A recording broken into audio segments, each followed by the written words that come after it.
Good evening, everyone, and thanks so much for joining us on UpNorthLive Unscripted on this Tuesday evening.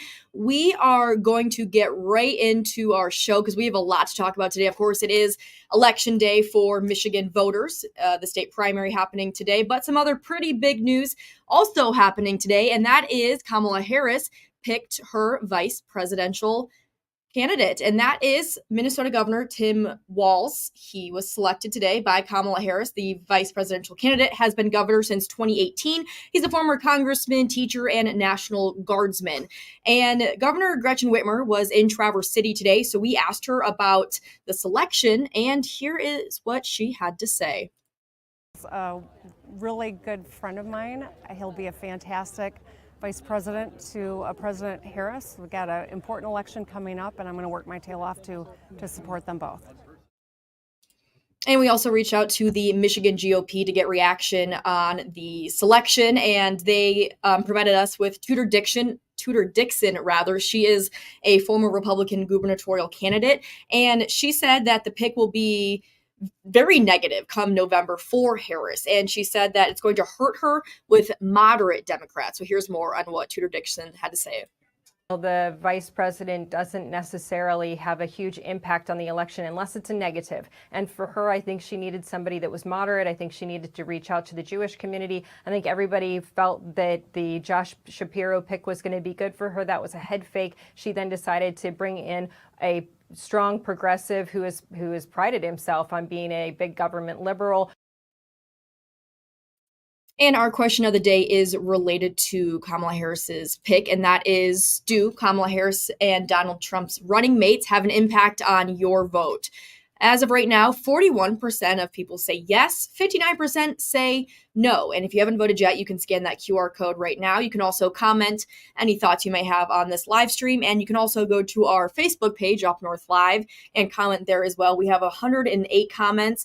Don't have time to read all of those today, so I will let you folks go on to our Facebook page if you want to read any of those comments. But like I said, you can scan the QR code to vote, and you can also leave a comment in this live stream.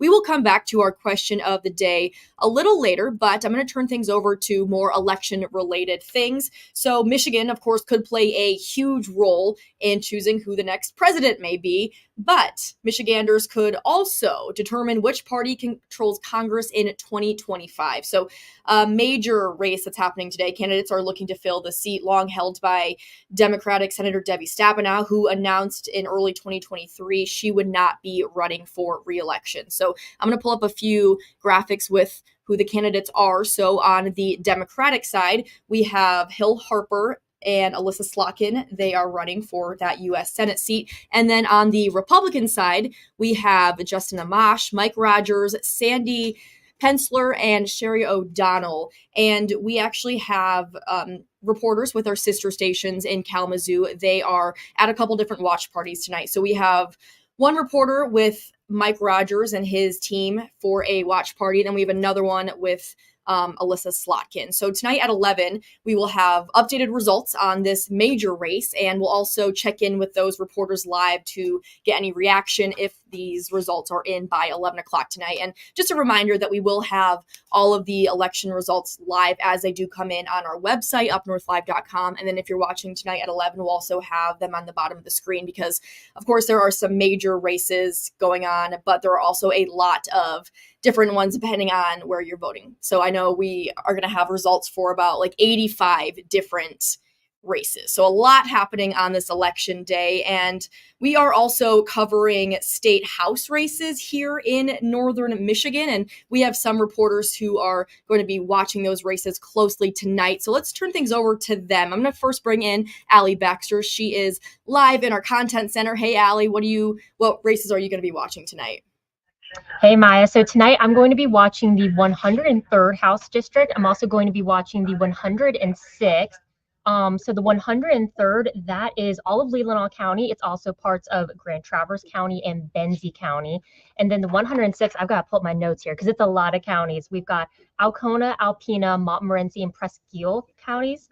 And then or Presque Isle, sorry, parts of Sheboygan and Oscoda counties as well.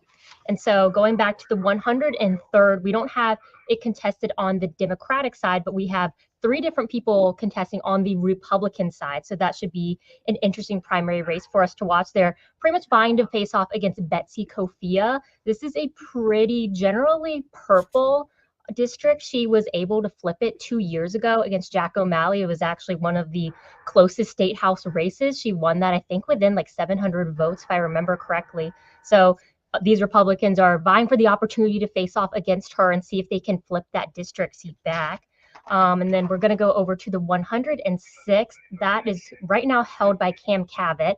He is running again for his seat, and he is has Todd Smollenberg. He's the person going up against him on the Republican side. And then we also have 2 other people on the Democratic side. That's Mary Hamilton and Trina Bornstein. And so it should be pretty interesting to see how those 4 are going to be narrowed down to 2 for the general in November. And so, of course, those are the races that you will have more details and results on tonight at 11. But earlier today, you were working kind of on a different story about actual election day and early voting. So do you have those statistics handy of how many Michiganders participated in early voting this year? Yeah, so it was about more than 1 million used some kind of early voting method, whether you sent in an absentee ballot or whether you actually showed up early in person to be able to vote at your local clerk's office. That is pretty interesting. This is the first election year that there was a minimum of at least 9 days that you had to offer early voting to have that requirement, to have that option for people. And Secretary of State Jocelyn Benson said on a Zoom call this morning that she was super excited to see how many people are starting to utilize that early voting. It's just giving people more and more options to be able to cast their vote if you can't be there in person on Election Day. Mm-hmm. Awesome. Well, Allie, thanks so much for joining us. We also have our reporter, Daniel Zivian, who is covering some other races tonight. Hey, Danny, how's it going? It's going very well, Maya. And what are the races that you will be focusing on tonight? Well, I'll be looking at a smattering of sheriff races, but the big fish up where I am is the 107th Michigan House District. And this district covers Charlevoix, Emmett, a little bit of Sheboygan, and parts of Mackinac and Chippewa counties. That's on both sides of the Mackinac Bridge. And it's between the incumbent, Neil Frisky, finishing out his first term, and a new up-and-comer named Parker Fairbairn. And I can tell you a bit about each of these candidates. But there is one very interesting story at the center of all this, that this race got statewide attention back in June, when Neil Frisky, again, serving currently as a representative in Lansing, was arrested in Lansing by the Lansing Police Department. This was June 20th, I believe. And the police there said that they were investigating for possible firearm offenses, possible shots fired, and possible sexual assault. However, no charges have been filed. We've checked in periodically with the Ingham County prosecutor, and there's been no update. The investigation seems to have been continuing. And then what do you know about Parker Fairbairn? Well, Parker Fairbairn, as I said, he's new on the scene. He is 25 years old. So there's not much in terms of a biography I can give, other than to say he is currently a manager at a car dealership. And you may have heard the name Fairbairn. There's a famous department store of that family in Lansing that's been there for well over a century. But one of the key interest points of this race is some divisions that emerged even before the arrest happened. Congressman Jack Bergman endorsed Parker Fairbairn against the incumbent. And Parker Fairbairn himself has the Emmett County GOP on his side, being the chair of that county party. And of course, Neil Frisky has the Charlevoix County GOP in his corner. There's also a couple other organizational things. The Michigan Farm Bureau endorsed Fairbairn, and Right to Life and the Great Lakes Education Project endorsed Frisky. So some interesting things coming up in this primary. Definitely a very interesting race there, Danny. Thanks so much for joining us. We will see you back here tonight on Up North Live News at 11. And again, both Danny and Allie will be joining us live with results as we get them from those different races that they are watching. Then we'll also have a lot of other results on Up North Live News at 11. Then we'll have everything on our website, upnorthlive.com. But that was a whole lot of election talk, and we still have a whole night ahead of us to talk election. So let's kind of take a little step back from all the elections and talk about something else happening in northern Michigan / Paris. That's a pretty cool story that our Mark Schlett was working on today. So to see an Olympian, it's not that hard these days. You just turn on the TV. The Olympics are going on right now. But there is a way to watch them in person. Not only previous athletes, but potential future ones right here in northern Michigan. So here is Mark Schlett with that full story. Are the ones at the Olympics and the ones who are competing at the top level of the sport here are the best we get to see. Some of the best horses and riders in the world are in Paris right now, which means they aren't here at Flint Fields for this year's Traverse City Horse Shows, but they have been in the past. You know, we have weeks here where we have 5-star competitions here in Traverse City, and that's when you really get to see the people who come and pull out all the stops. They have the best horses from around the world. Case in point, U.S. Olympian Carl Cook here, who just happened to win the American Gold Cup in Traverse City last fall. That's the beauty of this sport, is that it is an international sport that brings people who you would normally maybe not see come to Traverse City, Michigan, and you get to see international levels of people come here and compete. For 12 weeks every summer, Flint Fields hosts some of the country's top riders and their partners, some of the country's top horses. We have Carl Cook, who is currently an American rider who has jumped 3 clear rounds as of today in the Olympics, and we have Shane Sweetnam on his horse, James Can Cruz, who was also in the Gold Cup, and they were both winners of the Gold Cup in the past. Turns out, if you're a top-notch rider, this, like the Olympics, is a top-notch destination. It draws competitors and crowds from around the world. People get to see it live in action and actually get to interact with the horses, and so when you get to interact with it and then you get to see it at that top level, it's super inspiring. Horse competitions don't get a lot of mainstream media attention, except during the Olympics. But that bump in exposure often leads to a bump in interest from viewers looking to become riders. The best way to get into it is just by taking lessons. You can start once a week and you don't have to have a horse. For now, the folks out here are thrilled to think about their current Olympic connections as they watch them compete in Paris, but they can't help but be excited about who may be the next one who's ridden here and goes on to ride for the gold. We have the American Gold Cup that comes in the fall, and that's the same level of riders that we're seeing at the Olympics. You know, might not be every single country that you're seeing, but you're really seeing the best of the best. Pretty cool story there by Mark Schlett. We are going to take a quick break here in Up North Live Unscripted, but we'll be back after this commercial in just a few minutes, and we'll check in with Joe. He'll have much more on the forecast today and for the rest of the week, so stick around. We'll be back in a few minutes.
Welcome back to Up North Live Unscripted at 6:30, everyone. Let's bring in our meteorologist, Joe Charlevoix. Joe, thanks for joining us tonight. We really appreciate it. Yeah, I'm glad I appreciate it too. Little late to the party, but better late than never. There's always somebody, right, that's late to the party. Always. Yeah. Yep. Well, you know what? It's most important now, Maya. I'm here right now, and so are you, and we can do the forecast. Let's talk some weather, shall we? That's right. I personally wasn't up early. We worked till we get home at midnight, but pretty cloudy to start the day today, Maya. And then all of a sudden we broke out into some sunshine, and this is what it looked like in Gaylord. Oh, well, that was this afternoon. We'll run through it one more time. You'll be able to see. This is our time lapse there off the Crave Pizza Building, downtown Gaylord, right downtown. There's the rain earlier. Just look at all the cloud cover that we did have, and then clouds kind of headed south and out of the area, and we had a pretty nice afternoon. It's been that way ever since. Here's what that looked like. We had rain last night. Not everybody saw it. If you're up in the UP and Straits, you kind of avoided it. There's the rain last night right there that crossed through. And now all of that activity is way out here. Some heavy storms from New York City all the way back into central Ohio tonight. You can see all of that. Those yellow boxes are severe thunderstorm watches, but that's way, way southeast from our area. And if we jump back home, well, look at that. Sunshine and a beautiful evening with comfortable temperatures too. Yeah, we'll take a look at that. Temperatures right now still in the 70s. And we're in store tonight for one of our cooler nights we've had in a while. Some of you probably thinking that's great. Maybe a break for the AC and the fan tonight. A lot of 40s and 50s, more 50s than anything.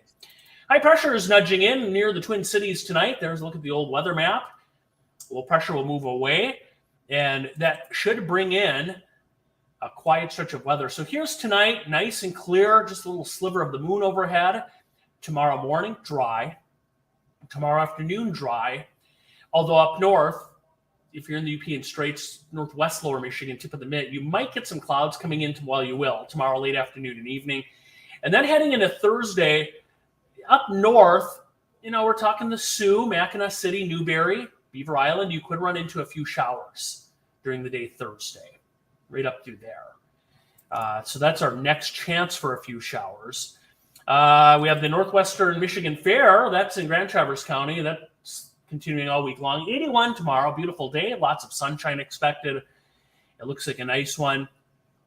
And Maya, do you have weekend plans? I do have weekend plans, and I wanted to talk to you about about actually, it. You asked me yesterday. Yeah. It seems like the weekends have been so nice, but it looks like this weekend might be a little different.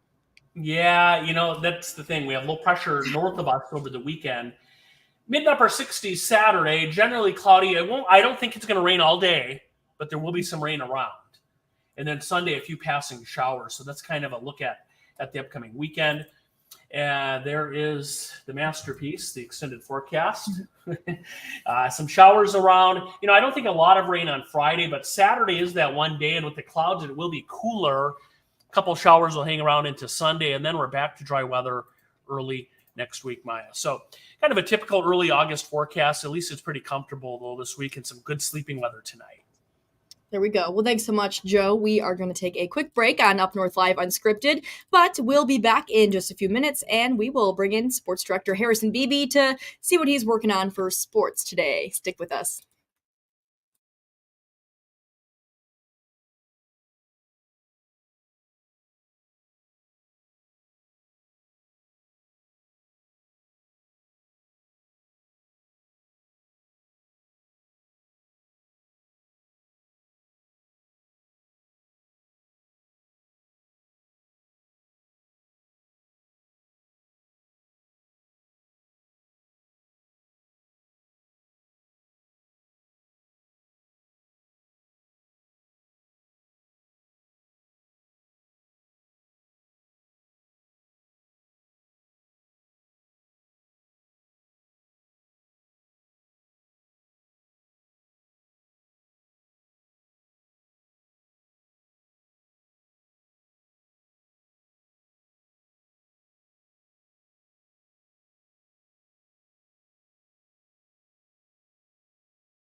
Well, today has been a very busy news day, from Democratic presidential candidate Kamala Harris picking her running mate to, of course, all things election day. But on busy days like today, we can't forget about sports, because you know what? Sports still happen even if there's an election going on. So for more on that, let's bring in Harrison Beebe, who luckily took some time to chat with us today. I know you didn't quite make it to your destination, but you're still with us, and that's all that matters. Yeah, let's just break the fourth wall. That's what Unscripted's all about. You called me 2 minutes ago in a panic. No, you weren't in a panic, but you're That was like, a "Are we little good? I haven't seen you punch up. Are you good to go for the show?" And I said, "Yeah, but it's gonna be a little different." You were off the day this happened. I think Nicole was doing the show.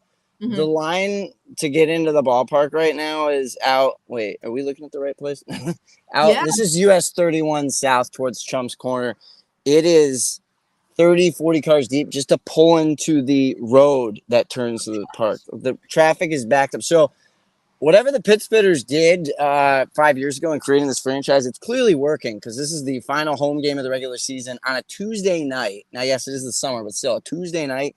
And for this line to be like this 5 minutes before first pitch, that's some pretty special stuff. So that's, yeah, besides just giving you a preview of the final game of the Kalamazoo Growlers, which is their key rival to get into the playoffs, here with 4 more games to go after tonight.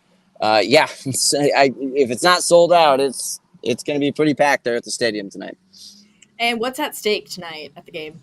So 4 games to go. They have a half-game lead in the division standings right now for the second half. And so a win tonight would go a long way towards giving them a big cushion, because Kalamazoo gets to play 1 more game than they do down the stretch. But if they are tied come Saturday night, when all the regular season games are wrapped up, the Pit Spitters do have the tiebreaker, which will give them the playoff spot when the postseason begins on Sunday. And if by making the playoffs, they would then get another home game. So this might not be the last one of the year. It's just for sure the last regular season game of the year. Which makes sense why so many people are going out there tonight. You would think, but again, Tuesday night, it's not the best night to go to. Thursdays and Fridays, the park is pretty packed on a regular basis. But these early week games, not so much. But yeah, this is, in the 5 years covering this team, I've never had this much of an issue getting into the ballpark. So yeah, and I know it's a top drawer. The ballpark soon, but is there anything else that you want to talk about happening in the sports world today? You know, Team USA men's basketball, they won their Olympic quarterfinal today. Team USA women's soccer won their semifinal. So we have Americans doing big things in the Olympics once again. That's pretty cool. Skipping around the Tigers, even though I wore my Tiger polo shirt today, they are out west after doing not so great in their homestand. So, yeah, the Tigers season it sounds like we kind of need to unofficially throw the towel in on that, but they are still playing for 2 more months, as we well know. And quick Lions update, Maya. I know you were just telling me how you're excited to be in attendance for the home opener in a few weeks here. But Emmanuel Mosley, that guy just can't catch a break. He's got another injury that's now going to sideline him for a while, and this is after he tore both of his ACLs in the last 2 seasons. So that poor guy just can't stay healthy. Yeah, sad news for the Lions, but they'll be okay. They got a deep enough roster. I think this won't. I think so. I think Dan Campbell might even pretend to be Emmanuel Mosley and play a few snaps in the second. I would like to see that. Yeah. All right. Thanks so much, Harrison. Have fun at the game. Go get in that line to get in there. We're going to take a break, but we'll be back in just a few minutes. Stick around.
Today's question of the day was, do Kamala Harris's and Donald Trump's running mates have an impact on your vote? 40% say yes, whereas 60% say no. And that'll do it for Up North Live Unscripted tonight. But we have a whole lot of election content for you tonight at 11 o'clock in Up North Live News and also on our website, upnorthlive.com. Of course, we have the big U.S. Senate race. We have a lot of different state house races that we are watching closely. So we will have the very latest results and reactions, as I mentioned, at 11 o'clock tonight and on our website. So we will see you then. But thanks so much for joining us in Up North Live Unscripted. Take care, everyone.